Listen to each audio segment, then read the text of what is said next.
our wealth and prestige. After Hatshepsut's death, Thutmose III finally ruled alone, though he eventually had most references to Hatshepsut erased from monuments, probably to strengthen his son's claim to the throne rather than out of personal animosity. He built on her diplomatic and economic foundations while adding his own military conquests. By the height of the New Kingdom, around 1400 to 1300 BCE, Egypt had become unimaginably wealthy. Let's visit Thebes, now the religious capital, during a festival. The city is booming, temples are expanding, trade goods from across the known world fill the markets, and construction projects are everywhere. The Temple of Karnak, dedicated to the god Amun, has become the largest religious complex in the world. Walking through its massive pillared halls, you're dwarfed by columns 24 meters, 80 feet high. This isn't just a temple, it's a statement of Egypt's power and prosperity. The temple owns lands throughout Egypt, a priest tells you proudly. Hundreds of villages, thousands of cattle, countless fields. Our granaries are always full. The cult of Amun has become incredibly powerful. Originally a minor local deity associated with Thebes, Amun rose to become the state god of Egypt. Identified with the sun god Ra as Amun-Ra, his priesthood controls vast wealth and wields significant political influence. Let's move from the temple to the palace of Pharaoh Amenhotep III, who rules around 1350 BCE at the absolute peak of Egypt's prosperity and international prestige. His palace at Malkata on Thebes' west bank is a sprawling complex with audience halls, residential quarters, artificial lakes and gardens. Diplomatic envoys from Babylon, Mitanni, Assyria and Hatti all wait to see the king, explains a royal steward as you walk through bustling palace courtyards. They bring tribute and requests for Egyptian gold. Egypt under Amenhotep III is so wealthy that he can literally give gold away to foreign rulers. In diplomatic letters found by archaeologists, the famous Amarna letters, foreign kings repeatedly beg Amenhotep for more gold, complaining that what he sent previously wasn't enough. A testament to Egypt's incredible resources. Gold in Egypt is more plentiful than dust, Amenhotep reportedly told one ambassador.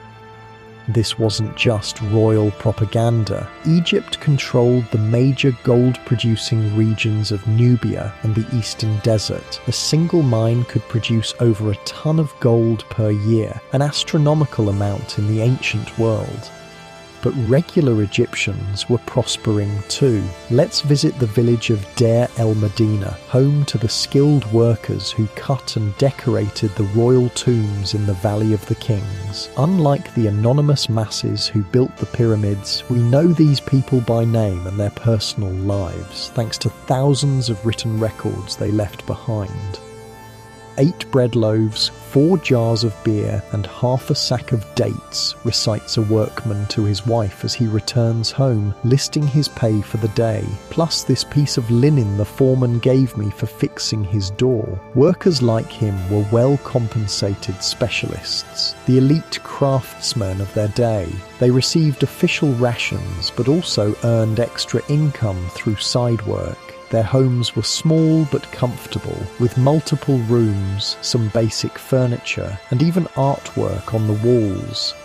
What's most remarkable about Deir el-Medina is how much it tells us about ordinary life in New Kingdom Egypt. The workers left behind everything from official records to personal letters, medical prescriptions, love poems, and even gossip. One ostracon, a pottery shard used as a writing surface, records a worker complaining that his neighbour's donkey ate his vegetables. Another contains a love poem from a young man to his girlfriend. "Your love has gone clear through my body like honey mixed with water," reads the poem. "My heart races when I think of you." Daily life for these workers followed a predictable pattern. They worked 8 days, then took 2 days off, the earliest known weekend. They received regular deliveries of food, water, and supplies from the state. When not working in the royal tombs, they created their own tombs, built furniture, and performed various specialised crafts. Not all was harmony, though. Records from Deir el-Medina document the first recorded labour strike in history. When grain deliveries were late, the workers simply sat down at the entrance to the Valley of the Kings. "We are hungry," their leader announced to officials. "We have no grain, no oil, no fish, no vegetables. Tell this to Pharaoh. We cannot cut his tomb if we starve." The officials scrambled to address the problem, eventually providing the missing rations. This wasn't a modern-style labour movement, but it shows that even in ancient autocracies, workers could assert themselves when pushed too far. The tombs these workers created in the Valley of the Kings were masterpieces of art and engineering. Unlike the pyramids, which advertised the king's burial place to everyone, these tombs were cut deep into the limestone cliffs, hidden from view and potential robbers. Their walls were covered with religious texts and images to help the king navigate the afterlife. Each scene must be perfect, a master artist instructs his apprentice as they paint a tomb wall. The king's eternal life depends on it. The New Kingdom saw changes in burial practices for royalty. While kings were still mummified with elaborate rituals, their bodies were now placed in a series of nested coffins, often made of solid gold or gold-covered wood, rather than in massive stone sarcophagi. The famous golden mask of Tutankhamun gives us an idea of the splendour of royal burial equipment during this period. Speaking of Tutankhamun, his relatively minor reign comes after one of the most dramatic episodes in Egyptian history, the religious revolution of Akhenaten, but that's a story for another time. For ordinary Egyptians in the New Kingdom, life was generally better than it had been in earlier periods. The empire brought wealth that trickled down through society. Diets improved with greater variety of foods, including imports. Cosmetics, jewellery, and luxury goods became more widely available. Even common homes often had decorative elements and some basic furniture. Medical care also advanced. The Edwin Smith surgical papyrus from this period shows Egyptian physicians had sophisticated knowledge of anatomy and trauma treatment. They could set broken bones, stitch wounds, and even perform simple surgeries. They had an extensive pharmacopoeia of plant-based medicines, though these were often mixed with magical incantations. For a wound, apply fresh meat on the first day, a physician instructs his student. Then dress it with oil, honey, and plant fibers. Recite the healing spell twice daily. Education expanded during the New Kingdom, with more people learning to read and write than in previous eras. While still limited mostly to boys from privileged families, literacy was no longer just for specialised scribes. Military officers, priests, administrators, and merchants often had basic literacy. Clothing and fashion evolved too. While the basic garments remained simple linen kilts for men and sheath dresses for women, styles became more elaborate for the wealthy. Pleated, draped, and layered garments appear in artwork. Wigs grew more elaborate and jewellery more intricate. The latest style from the capital, a wig maker tells a wealthy client, showing her an elaborate creation. All the court ladies wear them this way now.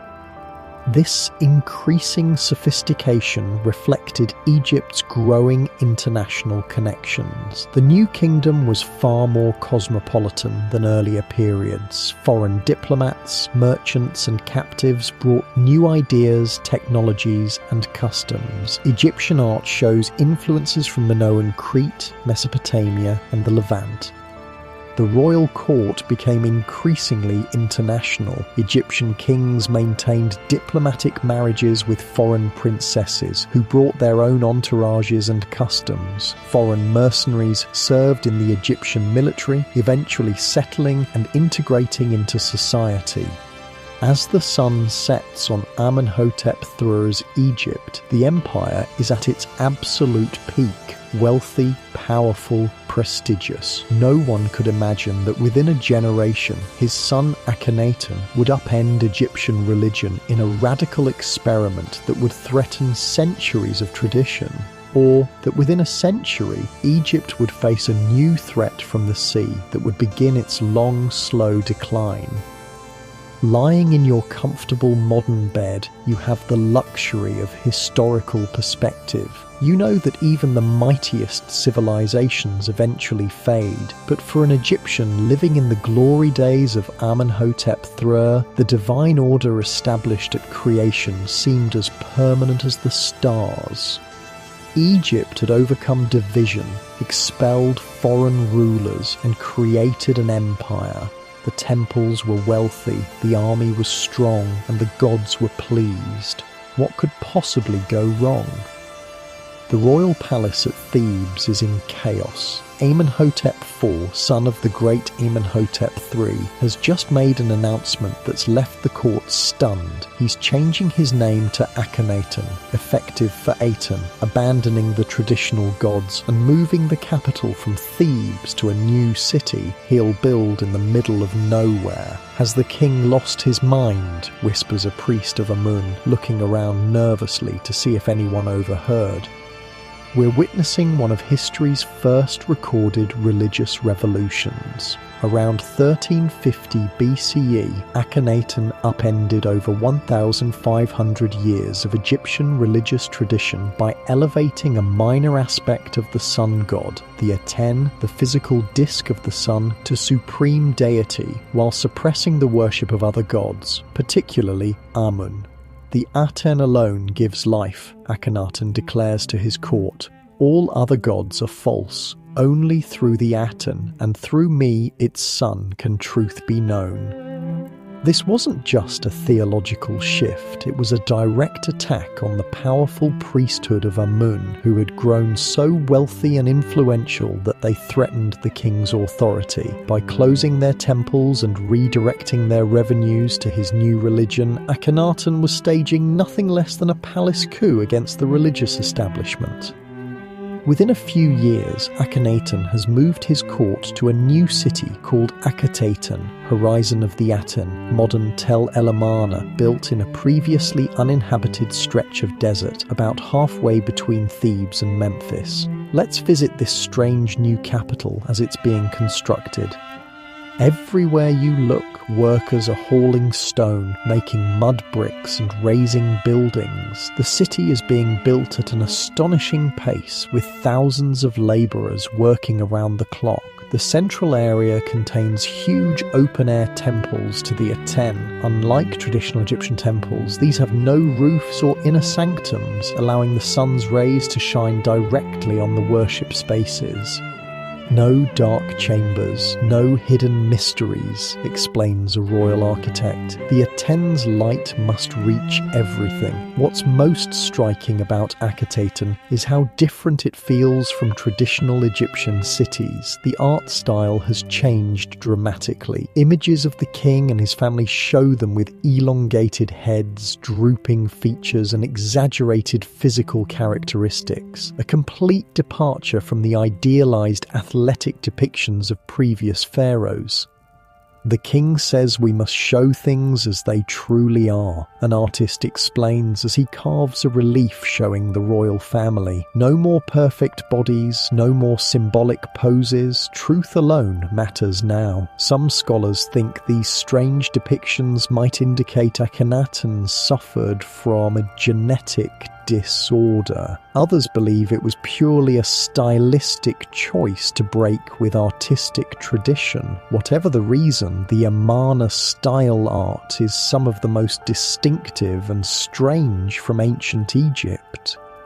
Most shocking of all are the intimate scenes of the royal family. Akhenaten is shown kissing his wife, bouncing his daughters on his knee, relaxing with his family under the rays of the Aten. Nothing like this exists in previous royal Egyptian art, where pharaohs were shown smiting enemies or standing stiffly before gods, not displaying affection to their families. The king says his love for his family mirrors the Aten's love for creation, explains a court official, though he looks uncomfortable with this radical new imagery. The queen at the centre of these family scenes is the famous Nefertiti, whose limestone bust in Berlin is one of the most recognised images from ancient Egypt. As Akhenaten's chief wife, she plays an unprecedented role in the new religion, almost as an equal partner to the king. The queen performs offerings alongside Pharaoh, a priest of the Aten tells you with pride. She is called the Beautiful One has come, and through her beauty, the Aten's glory is revealed. But not everyone is happy with the religious revolution. In Thebes and other traditional religious centres, the closed temples of Amun sit empty, their priests dismissed, their revenues redirected to the Aten cult. The ordinary people, whose families have worshipped the traditional gods for countless generations, continue their practices in secret. "My grandfather was a priest of Ptah," whispers a craftsman as he checks no one is listening. "He taught me the old prayers. At night we still recite them with a statue hidden under the floor of our house." For all its radical theology, daily life in Akhetaten follows familiar Egyptian patterns. The king and his nobles live in luxurious palaces and villas, while ordinary workers inhabit simple mud brick homes. Markets still operate, craftsmen still practice their trades, and the bureaucracy still keeps meticulous records. Recent archaeological work at Amarna has uncovered the city's cemeteries, revealing a grim reality behind the beautiful art and high-minded theology. The skeletal remains show evidence of malnutrition, heavy physical labour, and numerous injuries. The city was built so quickly that the workers paid a high physical price. "My back is never without pain," confides a labourer as he hauls stone blocks. "We work from sunrise to sunset with few breaks. The king says we are blessed by the Aten, but my blessings feel like curses some days." Akhenaten's religious revolution lasted less than 2 decades. When he died around 1336 BCE, the experiment quickly unravelled. His immediate successor was Neferuaten, possibly Nefertiti ruling under a new name, followed by a shadowy figure named Smenkhkare. Then came Akhenaten's young son, originally named Tutankhaten, who would soon change his name to Tutankhamun and restore the traditional gods. Let's visit Thebes during this restoration period. The temples of Amun are reopening. Priests who had been forced into other occupations return to their duties. Statues of the traditional gods hidden away during Akhenaten's reign are being brought back to their shrines. "The divine order is restored," declares an elderly priest, tears in his eyes as he watches Amun's statue being carried back into Karnak temple. The years of heresy are over. The boy king Tutankhamun, probably around 10 years old when he took the throne, is guided by powerful advisors, particularly an official named A and the general Horemheb. They orchestrate the return to orthodoxy, carefully dismantling Akhenaten's religious changes while maintaining royal authority. The king has seen the truth and returned to the gods of his ancestors, I announces to the crowd at Karnak. Amun welcomes his son home. Tutankhamun's reign was brief. He died at about 19, possibly from complications after breaking his leg. His small tomb in the Valley of the Kings was largely overlooked by grave robbers, which is why his burial treasures survived intact until Howard Carter discovered them in 1922. The boy king, who was a minor figure in Egyptian history, became its most famous pharaoh through this archaeological accident. After Tutankhamun's death, his advisor A briefly took the throne, followed by the general Horemheb. Having no sons, Horemheb appointed his own vizier Paramessu as his successor. This man, who took the throne name Ramesses I, founded the 19th dynasty around 1292 BCE. His son Seti I and grandson Ramesses II would restore Egypt to glory after the disruptions of the Amarna period. Let's visit Egypt during the early reign of Ramesses II around 1279 BCE, who would become known to history as Ramesses the Great. The royal court has moved back to Pi-Ramesses in the Delta, a city rebuilt and expanded from the old Hyksos capital of Avaris. It's a vast, impressive city with multiple palace complexes, military barracks and temples. Ramesses is particularly focused on military glory, eager to restore Egypt's empire after its neglect during the Amarna period. The king trains with his chariot every morning, an officer tells you as you watch Ramesses practicing with bow and arrow while driving his chariot at full speed. He can hit a target no larger than your fist while the horses gallop. Maybe an exaggeration, but Ramesses II cultivated an image as a mighty warrior king. In his 5th year on the throne, he led the Egyptian army north against the rising power of the Hittite Empire, culminating in the Battle of Kadesh in what is now Syria, probably the largest chariot battle in history, with thousands of chariots involved. I was there. An aging veteran tells wide-eyed recruits at the barracks. Our scouts brought false information, led us into a trap. The Hittite chariots attacked from nowhere while we were making camp. The king himself rallied us, charged into the enemy alone while his cowardly officers fled. This is the official version of events, immortalized in grandiose relief carvings and inscriptions at multiple Egyptian temples. Ramesses claimed a great victory, but historical reality was probably closer to a draw. What's certain is that both sides suffered heavy losses, eventually leading to the world's first recorded peace treaty 16 years later. A copy of this treaty, written on silver tablets, was displayed at Pi-Ramesses. A good brotherhood is established, lasting peace is established, it declares. Egypt and Hatti, the Hittite Empire, are at peace, and it shall be for eternity. Ramesses II ruled for an astonishing 66 years, becoming almost a living institution. He built on a scale not seen since the Pyramid Age, completing his father's temple at Abydos, adding enormously to the temples at Karnak and Luxor, and constructing his own magnificent temples, including Abu Simbel, far to the south in Nubia. No king has built so much since the days of the gods, boasts a royal architect. Ramesses' monuments will last until the stars fall from the sky. He wasn't exaggerating much. Ramesses erected so many statues, obelisks and buildings that later pharaohs would give up trying to match him and simply carve their names on his monuments. He was so prolific that today almost any large ancient Egyptian statue is jokingly said to be probably Ramesses II. This period is well known to us because of extensive archaeological remains, but also because of remarkable preservation of written materials. At Deir el-Medina, the village of tomb workers, thousands of written records on papyrus and limestone flakes give us an unprecedented view into daily life. One such record reveals that the workers weren't immune to human foibles. A worker named Paneb is accused by his colleagues of stealing tools, sexually harassing women, and bribing officials. He is a bad man, the complaint states. He sits drinking with those who should judge him.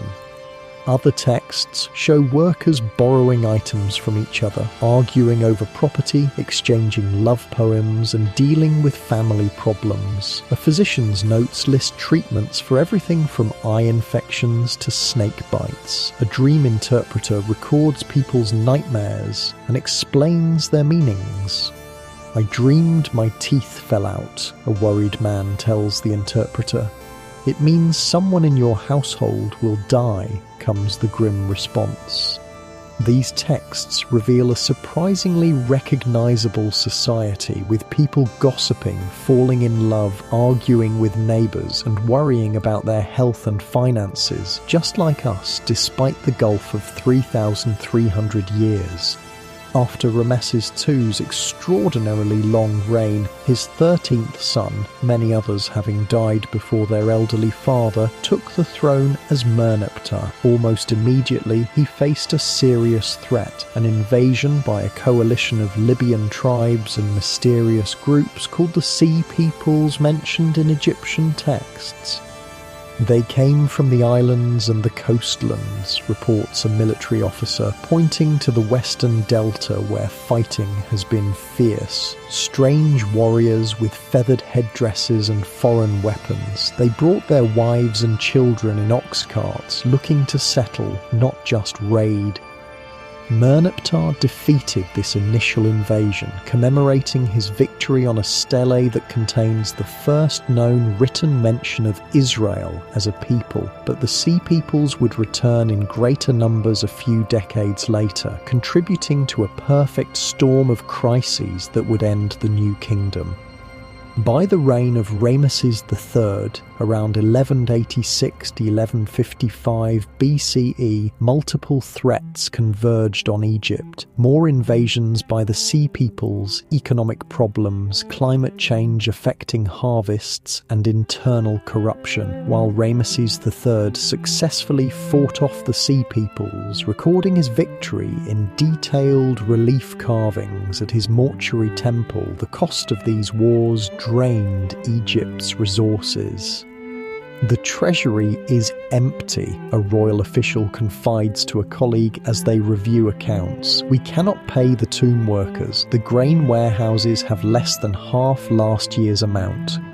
Internal documents show the government struggling to maintain basic services. Inflation drove up grain prices. Corruption meant that supplies meant for workers often disappeared before reaching them. The workers at Deir el-Medina staged several strikes when their pay was late, something unthinkable in earlier, more prosperous times. Ramesses III's death came under violent circumstances. He was the victim of a harem conspiracy. A group of officials, along with one of his lesser wives who wanted her son on the throne, plotted to assassinate him using what the trial records call evil magic, as well as more practical methods.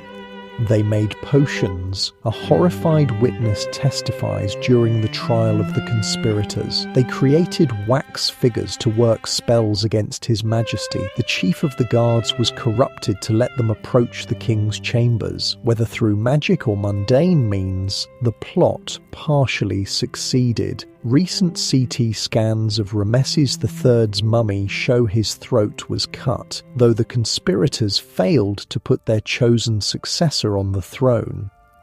The remaining Ramessid kings, Rameses IV through Anafinth, presided over Egypt's gradual decline. The empire contracted, with territories in Asia lost to rising local powers. The economy struggled with inflation and corruption, and in Thebes the priesthood of Amun was once again becoming a state within a state. By the end of the New Kingdom around 1069 BCE, Egypt had effectively split again. The high priests of Amun controlled Thebes and the south, while a new dynasty of kings ruled from Tanis in the delta. The imperial age was over, and Egypt entered the Third Intermediate Period, another era of division and reduced international influence. As night falls on the New Kingdom, Egypt has changed dramatically from the isolated pyramid-building society of the Old Kingdom. It has experienced imperial glory and religious revolution, interacted with international powers, and absorbed foreign influences. Its art, literature, and culture have reached heights of sophistication, but the strain of maintaining an empire, combined with changing climate conditions and internal corruption, has left it vulnerable. Looking back from your comfortable modern perspective, you might wonder how such a mighty civilization could decline, but nothing lasts forever. Not even Egypt, with its obsession with eternity. The same environmental changes, resource pressures, and human failings that challenge societies today affected ancient peoples just as powerfully. As you drift towards sleep, consider how the Egyptians themselves viewed these cycles of prosperity and decline. They didn't see history as a straight line of progress, but as a constant struggle to maintain Ma'at against the forces of chaos. In their worldview, order must be actively preserved through proper rituals, ethical behavior, and strong leadership. When these failed, chaos inevitably returned. Unlike your modern world of constant change and innovation, the Egyptians idealized stability and continuity. Their greatest kings weren't celebrated for creating new things, but for restoring the perfect order established at creation. Ramesses II wasn't great because he was original, but because he so perfectly embodied the traditional pharaonic role. As you settle deeper into your bed, with its factory-made frame and synthetic materials that would baffle an ancient Egyptian, remember that their world, for all its differences, was filled with people who shared our fundamental hopes and fears for security, health, meaning, and some small measure of happiness in an uncertain world. Dawn breaks over a divided Egypt once again. The year is roughly 945 BCE, and the glorious days of the New Kingdom are long gone. Egypt has entered what historians call the Third Intermediate Period, with power split between different rulers in different regions. The country that once dominated the ancient world has turned inward, its borders shrinking, its influence waning. The two lands are no longer one, sighs an elderly priest at Karnak Temple. In the north, kings of foreign blood rule from Tanis. Here in Thebes, the high priests of Amun hold power. Egypt is broken again. These kings of foreign blood he mentions are the rulers of the 22nd dynasty, descended from Libyan mercenaries who had settled in Egypt generations earlier. Their founder, King Sheshonq I, had been a military commander before seizing the throne. Though technically foreigners, these Libyan kings had thoroughly adopted Egyptian culture, ruling as traditional pharaohs. Let's visit Tanis, their delta capital, where King Sheshonq is preparing for something that hasn't happened in a long time, an Egyptian military campaign beyond its borders. Solomon is dead, a scout reports to Sheshonq, referring to the Israelite king. His kingdom is divided and weakened. Now is the time to reassert Egyptian control in Canaan. Sheshonq nods, studying a papyrus map of the Levant. Prepare the army. We march in a month. This campaign, around 925 BCE, would be recorded in Egyptian texts as a great victory. More significantly, it's also mentioned in the Bible as the invasion of Shishak, providing a rare synchronization point between Egyptian history and biblical chronology. But this brief revival of Egyptian power wouldn't last. By 800 BCE, Egypt had fragmented further, with multiple dynasties ruling different parts of the country simultaneously. In the south, the kingdom of Kush in modern Sudan was growing stronger, its rulers absorbing Egyptian culture and religion just as Egypt had once dominated Nubia.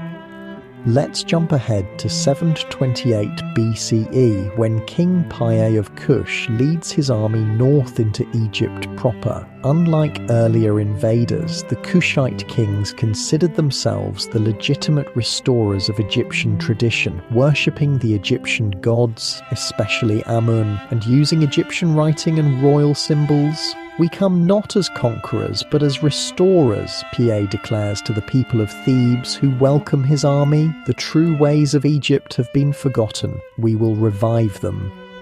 The Kushite rulers established the 25th dynasty, unifying Egypt under their control. They embarked on an ambitious program of temple restoration and cultural revival, seeing themselves as rescuing Egyptian civilization from decay and foreign corruption. At Jebel Barkal, in their Nubian homeland, they built Egyptian-style pyramids for their burials, actually constructing more pyramids than the Egyptians had built in Egypt. They portrayed themselves in art using traditional Egyptian royal iconography, though often with distinctively Nubian features. The king worships Amun as the kings of old did, a Kushite official explains to Egyptian priests at Karnak.